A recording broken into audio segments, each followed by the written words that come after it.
गौतम भाई, भगवान से तो सब मांगते हैं कि थोड़ा हमें भी दे दे, लेकिन लगता ऊपर वाला सिर्फ आपकी सुनता है। मैं कई दिन से रिसर्च कर रहा हूं कि भाई आपकी वेल्थ कितनी है, हर रोज बढ़ जाती है और लगता है जब तक आपकी अदालत खत्म होगा आप 1000-2000 करोड़ रुपए और बढ़ा देंगे उसमें। तो फॉर्मूला क्या है, कैसे कमाते हैं? रजत भाई, पहले तो मैं आपका और आपके दर्शकों का आपकी अदालत में आपने मौका दिया तो मैं उसका शुक्रगुजार हूँ।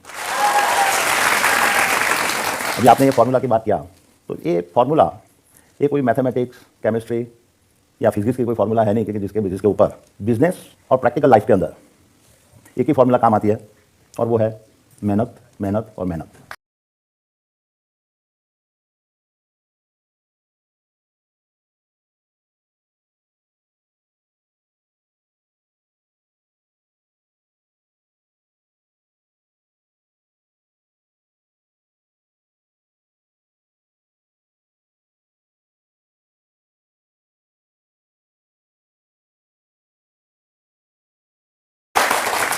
और मैं देखता हूँ कि मेरी फैमिली का सपोर्ट, मेरे सीनियर लोगों का सपोर्ट, मेरी टीम का सपोर्ट और सबसे ऊपर भगवान का आशीर्वाद और उनकी कृपा मेरे पे रही है।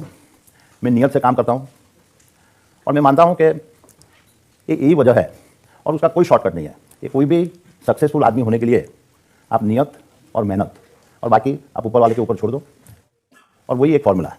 अब देखिए, ऊपर वाले पर भी कितना छोड़े गौतम भाई। दिसंबर 2021 में आपकी वेल्थ थी 9,62,322 करोड़। दिसंबर 2022 में साल भर में 18,64,579 करोड़। एक साल में 9 लाख करोड़ रुपए ऊपर वाला कितना दे रहा है? शेर रजत भाई, मैं तो ये आंकड़े की मायाजाल में नहीं पड़ता हूँ। मेरे लिए मेजर बात वो है कि मैं देश के बदलाव के लिए मैं क्या कर सकता हूँ, और ऐसे देखने जाऊँ कि आंकड़े क्यों बढ़े हैं, तो मैं देख रहा हूँ कि देश पूरा एक तरक्की के मार्ग के ऊपर जा रहा है। और मैं पूरा विश्वास के साथ कहता हूँ कि भारत की जो आज पोजीशन है और जो आने वाले 20 से 30 साल में जो पोजीशन होगी, वो उसको कोई रोक नहीं पाएगा। देखिए, जो फिगर्स हैं ना, थोड़े आश्चर्य में डालने वाले हैं। आप हर रोज 1600 करोड़ रुपए कमाते हैं, हर घंटे की कमाई 67 करोड़ रुपए है। तो ये जो कमाने की आदत है बचपन से थी या जवानी में शौक आया? देखो रजत जी, मैंने आपको वो भी बोला है कि मैं आंकड़ों के पीछे और उसके पीछे मैं कभी भागा नहीं हूँ। मैं 15 साल का था, 10वीं कक्षा पास करके ऐसे फैमिली के ऐसे संजोग बने कि जो मैं पढ़ाई पूरा किए बिना, ग्रेजुएशन किए बिना मैं मुंबई के लिए निकल पड़ा। वो सफ़र 4 साल का रहा और उसके बाद में वापस अहमदाबाद आया। बॉम्बे ने मेरे को काफ़ी चीज़ें सिखाई, हार्ड वर्क कैसे करना सिखाया, और उसके बाद में ये मेरी बिज़नेस की जर्नी चालू हुई। मिडिल क्लास फैमिली थी, बिज़नेस की फैमिली थी, बिज़नेस में आए थे, और एक जुस्सा था, 15 साल का 19 साल का लड़का, और उसमें मेरे फैमिली के बिज़नेस के अलावा मेरे को कुछ और करने की एक अंदर से एक प्रबल इच्छा थी। मेरी फैमिली ने काफ़ी मेरे को सपोर्ट किया और उसके बेसिस के मैं आगे निकला। मूडी बहुत कम थी, वो मूडी के अंदर मेरे को आगे चलाना था। मुश्किल या काफ़ी थी, काफ़ी लोग एस्टैब्लिश थे, लेकिन मैं देखता हूँ कि मेरी ज़िंदगी में अलग अलग टाइम में कई लोगों ने मेरे को मेरी सफलता पाने के लिए मेरे को सपोर्ट किया है, और मैं आज देखता हूँ कि आज जो भी हूँ वो उसकी वजह से हूँ। पढ़ाई में आपके दोस्त मुझे बताते हैं काफ़ी तेज थे, लेकिन आपने बीच में पढ़ाई छोड़ दी? नहीं, मैं पढ़ाई में होशियार था। मैं इंजीनियरिंग टेक्निकल सब्जेक्ट रखा था, मैथ्स में भी अच्छा था, पर ऐसे संजोग आए कि मैंने बोला कि पढ़ाई को बाद में देखेंगे, और मैं बिजनेस के रास्ते में चला गया। अब गौतम भाई, आपके चक्कर में बहुत सारे लोग पढ़ाई छोड़ देंगे, पढ़ाई छोड़ने से पैसा बनता है। मैं ऐसा समझ रहा हूँ कि पढ़ाई बहुत इंपॉर्टेंट है, पढ़ाई आदमी को काफ़ी नॉलेजेबल बनाता है। मैं वो रास्ता चुन नहीं पाया, वो मेरी कम नसीबी है। मैंने एक दूसरा रास्ता ढूंढा, और वो मेहनत और एक्सपीरियंस का था, और वो मेहनत और एक्सपीरियंस से मेरा विजडम बढ़ाया। और मैं कभी कभी शांति से सोचता हूँ कि मैं पढ़ाई और नॉलेज होता और उसके साथ में मेरा एक्सपीरियंस और विजडम होता, तो मेरे को लगता है कि शायद मैं आज का गौतम अडानी से भी बेहतर हो सकता था। तो आप 10-12 साल पहले नंबर 1 बन गए। नंबर 1, नंबर 2, नंबर 3 वो तो ठीक है, एक कहानी है। लेकिन कहानी तो ये भी है ना, आपके पास एक स्कूटर था और आज आपके पास में जेट एयरक्राफ्ट का, हेलीकॉप्टर्स का एक फ्लीट है। कहाँ से कहाँ आ गए? रजत भाई, इतना बता सकता हूँ कि मैं ग्राउंड से जुड़ा हुआ आदमी हूँ, और आज भी मेरे को स्कूटर चलाने वाला, रिक्शा में जाने वाला, बस में जाने वाला या जेट में जाने वाला, वो सब हर आदमी की मानसिकता क्या होती है उसका मेरे को पूरा अंदाज़ है, क्योंकि मैं वो जल्दी से पास किया हुआ आदमी हूँ। तो मेरे को आज मैं कहाँ पे हूँ, मैं कोई जेट में जा रहा हूँ, तो उसका मतलब वो नहीं है कि मैं ज़मीन से मेरा पग जुड़ा हुआ नहीं है। आजकल सोशल मीडिया पे एक मजाक चलता है कि मुकेश अंबानी ने अगर 500 मिलियन अपने घर बनाने में इन्वेस्ट नहीं किए होते, अडानी के शेयर में इन्वेस्ट कर देते, तो आज वो शायद दुनिया के नंबर 1 हो जाते। देखो, सोशल मीडिया में रजत भाई ऐसा है कि काफ़ी क्रिएटिविटी चलती है, लोगों को उसको एंटरटेनमेंट भी मिलता है। मैं उससे ज़्यादा उसमें कुछ नहीं देख रहा हूँ। लेकिन देखिए ना, एक जमाने में लोग बात करते थे टाटा बिरला, अब सिर्फ बात होती है अडानी अंबानी। देखो, टाटा बिरला अपने देश के बहुत सम्मानीय उद्योग गुरु है। उन्होंने देश के लिए और देश को बनाने के लिए काफ़ी कुछ किया हुआ है, और आज भी कर रहे हैं। तो हर ग्रुप का एक आगे पीछे आता है। और मैं समझ रहा हूँ कि इंडिया की सबसे बड़ी ताकत ऐसी है कि हम कितने और नए नए उद्योगों को खड़ा किया जाए, और वही पूरी अपने भारत की ताकत है। आपने पैसा कमाया, बड़े बने, तो इसमें खतरे भी कुछ ज़्यादा होते हैं। कोई भी बिजनेस कोई रिस्क फ्री नहीं होता है। आप कितना कैलकुलेटिव रिस्क लेते हो, वो रिस्क लेने की आपकी खुद की क्षमता कितनी है।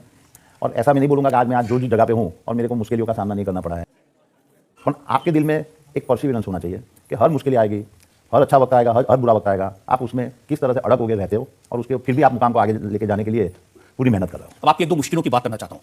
एक वक्त में आपको किडनैप कर लिया था और जान पर बनाई थी। देखो, वो बहुत अच्छा बनाव नहीं था, पर हर कोई के लाइफ में कुछ न कुछ ऐसे बनाव बन जाते हैं जिसको भूल जाते हैं, जल्दी भूल जाते हैं, वही अच्छा होता है। मैं सोचा आप कभी भूलेंगे नहीं, कभी वो मिलेगा तो उसको ठीक कर देंगे। मेरा एक स्वभाव है कि हर चीज़ को, हर परिस्थिति को कैसे जल्दी से जल्दी एडप्ट कर लो, क्योंकि जो अपने हाथ में नहीं है और उसकी ज़्यादा बहुत चिंता करके वो उसको कंटिन्यूअसली अपने माइंड में रखना, वो मेरी आदत नहीं है। जिस दिन मेरा किडनैप हुआ था, मेरे को दूसरे दिन किडनैपर ने छोड़ा, मैं आज वो बता सकता हूँ कि वो दिन शाम रात को भी मैं अच्छी तरह से सोया था, तो मेरे को कभी वो प्रेशर नहीं आया। एक बार और आपने मौत का सामना किया 26/11 के दिन, जब आतंकवादियों ने हमला किया ताज पे, आप ताज होटल में थे, वो याद है? पूरा याद है, और मेरे सामने ही मैंने टेररिस्ट को देखा था, और उन्होंने पहला जब राउंड फायर किया था वो मेरी आंख से मैंने देखा था। और मैं तो ये भगवान का शुक्रगुजार हूँ कि मैंने मेरी लाइफ में ऐसे 2 हिस्से देखे कि जहाँ मैंने मौत बहुत नज़दीक से देखा था। और ये भगवान का एक आशीर्वाद समझो कि जिसमें से मेरे को बाल बाल बचाया था। 26/11 की वो रात पूरे देश ने देखी थी और आज भी याद करते हैं तो सिहर जाते हैं। आपने तो बहुत करीब से देखा। नहीं, वो दिन में ताज होटल के अंदर हमारे दुबई से फ्रेंड आए थे, वो दुबई पोर्ट वर्ल्ड के CEO, उनके साथ में डिनर कर रहा था मसाला क्राफ्ट रेस्टोरेंट में, और तब ये हादसा हुआ था। 10 बजे करीब ये हादसा हुआ। उसके 5 मिनट पहले होटल का बिल भी पेड कर दिया, हम खड़े हो गए और हमारे फ्रेंड की और इच्छा डिस्कशन करनी थी, तो वापस कॉफ़ी पीने के लिए वापस बैठे, और वही टाइम पे ये हादसा हुआ। और मैं कभी कभी सोचता हूँ कि समझो बिल पे करके मैं लॉबी में होता तो शायद मैं वहाँ पे फंस जाता। और वहाँ बैठ गए तो हम रेस्टोरेंट के अंदर थे। और मैं आज बोल सकता हूँ कि जो ताज ग्रुप के हर कर्मचारी ने, इवन वेटर, और जिस तरह से उन्होंने काम किया था, ऐसा डेडिकेशन बहुत कम ऑर्गेनाइजेशन में दिखा। ठीक है, कैसे वहाँ? पूरी रात में वहाँ फंसा था। उस ताज होटल के कर्मचारियों ने मेरे को ऊपर के कमरे में, उनके पीछे के रास्ते से, किचन की साइड से ऊपर चैम्बर में लेके गए थे। पूरी रात वहाँ पे था। सुबह में करीब 7 बजे जब कमांडो आए और उनको मालूम था कि यहाँ पे काफ़ी लोग फंसे हुए हैं, तो ये कमांडो ने वहाँ से हमको पूरा प्रोटेक्शन देके होटल से बाहर निकाला था। और ऐसे दूसरे दिन सुबह में करीब 7:30-8 बजे में निकला था। बहुत भाई, ईश्वर आपको लंबी उम्र दे, जीवन में ऐसा कभी देखने को मिले, हमारी दुआ है। लेकिन मेरे इल्जाम बहुत सारे हैं आपकी अदालत में। अगला इल्जाम गौतम अडानी। आपकी अदालत में सबसे बड़े उद्योगपति गौतम अडानी पर आरोप है कि ये एहसान फरामोश हैं। गौतम भाई, जब आपका नाम आता है ना तो लोग कहते हैं नाम ही काफी है, गौतम अडानी। और एक शख्स है हमारे देश में जिन्होंने पिछले 8 साल में बड़ी मेहनत से आपको लोकप्रिय बनाया। वो हर रोज आपका नाम लेते हैं। नाम तो सुना होगा, राहुल। लेकिन इल्जाम यह है कि आपने कभी उनको शुक्रिया अदा नहीं किया, थैंक यू नहीं कहा। देखो रजत भाई, राहुल जी कांग्रेस पार्टी के वरिष्ठ नेता है, और मेरे को लगता है कि एज अ इंडस्ट्रियलिस्ट मैं उनके बारे में कोई टिप्पणी करूं वो अच्छा नहीं है। वो सम्मानीय नेता है और मैं देखता हूं कि वो भी देश की प्रगति चाहते हैं।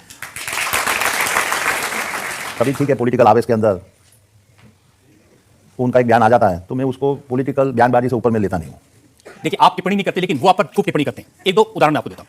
राहुल गांधी कहते हैं, ये ज्यादा पुरानी बात नहीं, फरवरी 2022 की बात है, कि मोदी सरकार ने हिंदुस्तान के सारे पोर्ट, सारे एयरपोर्ट, सारा गैस, सारा ट्रांसमिशन, सारी पावर, सारी माइनिंग, सारी ग्रीन एनर्जी, गैस, सब कुछ गौतम अडानी को दे दी। जी रजत भाई, जब आप आरोप लगा रहे हो तो आप एक बताओ कि जिसमें हमने एक भी काम विदाउट बिडिंग काम किया हो, एक भी जगह पे बिडिंग के बिना और मेरिट्स के बिना कभी वो बिजनेस के अंदर प्रवेश नहीं करते हैं। हमको भी मालूम है कि भारत में उस तरह का काम करने से कंट्रोवर्सी ज़्यादा होती है। तो मेरी पूरा अडानी ग्रुप की एक फिलोसॉफी रही है कि कोई भी चीज़ विदाउट बिडिंग अपने को टच नहीं करने का है। तो आइधर मेरा पोर्ट्स हो गए, एयरपोर्ट्स हो गए, रोड हो गए, पावर हाउस हो गए, एक भी बिजनेस हमने विदाउट बिडिंग काम नहीं किया है। ये तो बात ऐसी है कि आप परीक्षा के अंदर आप 1 नंबर पे आ गए तो बोलता है कि 1 नंबर पे आप कैसे आ गए, तो कोई कहेगा पर्चा लीक कर दिया होगा। हाँ, तो वो आक्षेप होना चाहिए। आज हमारे ऊपर वो आक्षेप इवन राहुल जी ने भी नहीं डाला है कि भाई कि ये बिडिंग प्रक्रिया के अंदर कि कोई गड़बड़ी है, और वो गड़बड़ी की वजह से आपको ये मिला हुआ है। आक्षेप क्या है आपको बताता हूं। उनका कहना है कि ये सारा का सारा जो पैसा है जो आप इन्वेस्ट करते हैं अलग अलग इंफ्रास्ट्रक्चर के प्रोजेक्ट्स में, ये सारा का सारा बैंकों से लिया हुआ लोन है, और 2 लाख करोड़ रुपए का लोन है गौतम अडानी के ऊपर, और ये सारा जनता का पैसा है जिससे आप माल बनाते हैं। ये रजत भाई, आपने ये अच्छा प्रश्न पूछा है। मैं आपको बताऊँ कि इंफ्रास्ट्रक्चर आप प्रोजेक्ट बनाते हो तो कोई भी इंफ्रास्ट्रक्चर प्रोजेक्ट, एक आप बैंक की डेट होता है और उसके ऊपर आप इक्विटी लगा रहे हो। 30 से 40% आपको अपना पैसा लगाना है, 60% से 70% आपको बैंक का कर्ज लेना होता है। सवाल वो है कि आप जो कर्ज लेते हो वो कर्ज में आपकी रेटिंग क्या है। आज मैं आपके माध्यम से ये बताना चाहता हूं कि हमारे कर्ज के अंदर अदानी ग्रुप एक ही ग्रुप इंडिया में है जिसकी साख, और वो साख कोई पॉलिटिकल और कोई बैंक नहीं देती है, वो इंडिपेंडेंट रेटिंग एजेंसी उसको देती है, और वो पूरा का पूरा तुम्हारा फाइनेंशियल एनालिसिस करके देती है, और जिसके बेसिस के ऊपर जिसको लोन देना हो वो लोन देते हैं। और वो साख इवन इंडिया की भी होती है, जितनी इंडियन बैंक की भी होती है, और उसमें हर कॉर्पोरेट की भी होती है। आज ये अदानी ग्रुप के हर कंपनी जो इंडिया की खुद की रेटिंग है यानी भारत की, उसके बराबर है, which is a sovereign rating.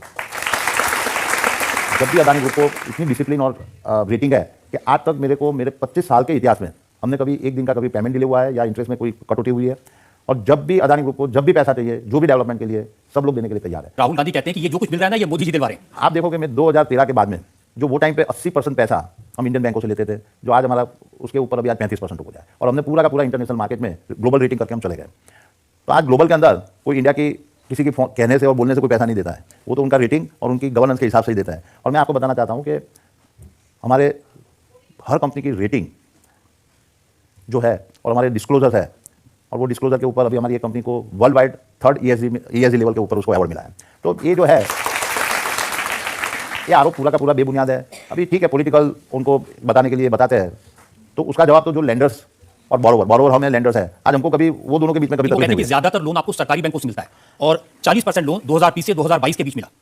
नहीं, मैं आपको बताऊं कि हमारा लोन की मात्रा लास्ट 10 साल के अंदर, लास्ट 8 साल के अंदर 11% से बढ़ती हुई है, और हमारी इनकम 24% से बढ़ी है। जो हमारी जो प्रॉफिटेबिलिटी है, और उसकी वजह से ही हमारा रेटिंग सुधर गया हुआ है, वो हमारी बोरोइंग से भी ज़्यादा बढ़ रही है।